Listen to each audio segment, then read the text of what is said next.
Saya ada kesan lah.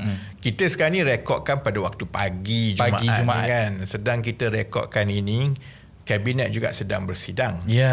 Dan DAP telah pun menyatakan bahawa mereka berkeras agar RCI ditubuhkan, Suruhanjaya Siasatan Diraja.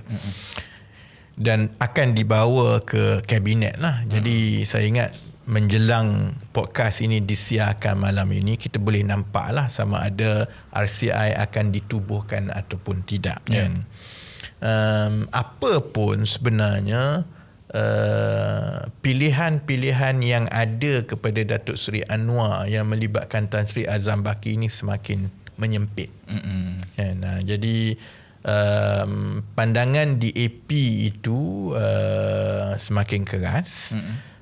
Dan saya baca semalam YB Lim Guan Eng lagi keras kata kalau pada hari ini Kabinet tidak bersetuju untuk menubuhkan RCI, maka DAP tidak perlu menunggu sehingga Julai.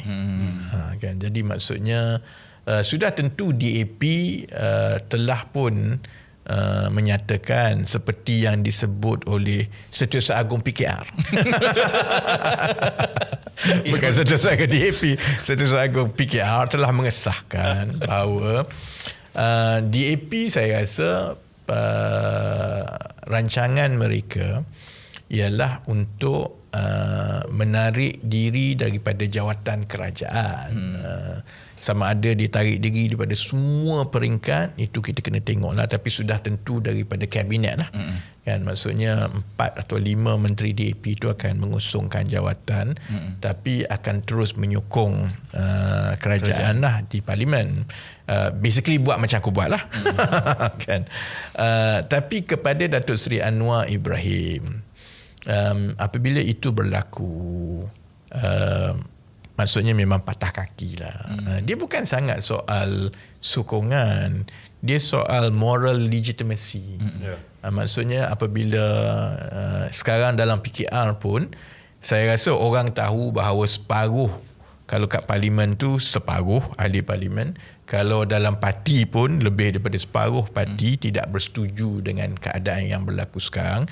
Kalau dalam soal Tan Sri Azam Baki ni, saya rasa lebih 80% anggota PKR mahukan Tan Sri Azam Baki meletakkan jawatan dan disiasat, kan.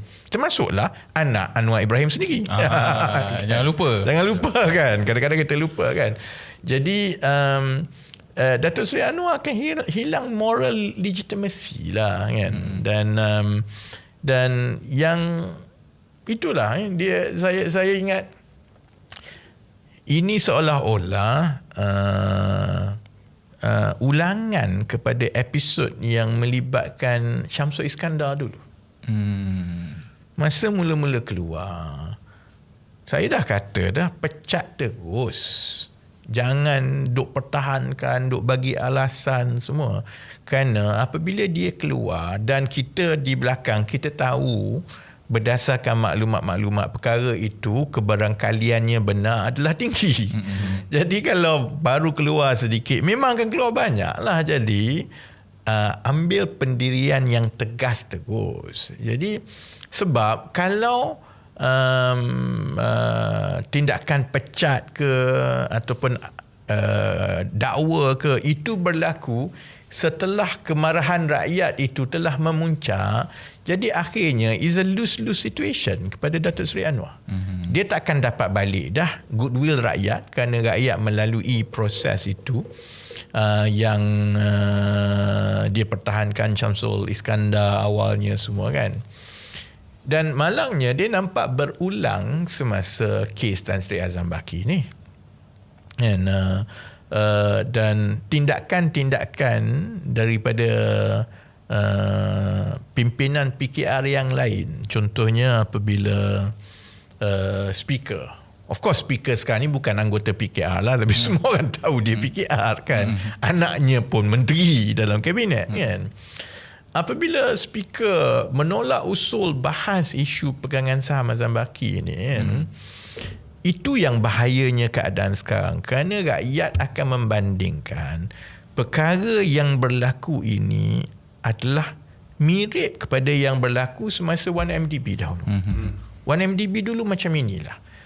Bila ahli parlimen bawa usul nak bincang, speaker tolak. Ada yang akan kena gantung. Bila isu mula dibawa oleh Asian Wall Street Journal, reaksinya ialah ini adalah propaganda asing. Ini untuk mengkucak-kacirkan kestabilan kerajaan. Sama. Reaksi daripada agensi-agensi yang berkenaan ialah semua ini betul. Awal-awal lagi dia payahlah. Boleh buang phone ni tak? Dia tak berhenti ni. Dia orang ni tak faham ke kalau aku tak jawab? Maksudnya aku ada benda lain lah.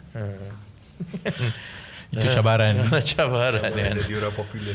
Jadi Sekarang sangat popular. Jadi tengok kat mana. Jadi maksudnya kan, masa 1MDB dahulu kan, bila ada tuduhan-tuduhan itu awal-awal kan, SPRM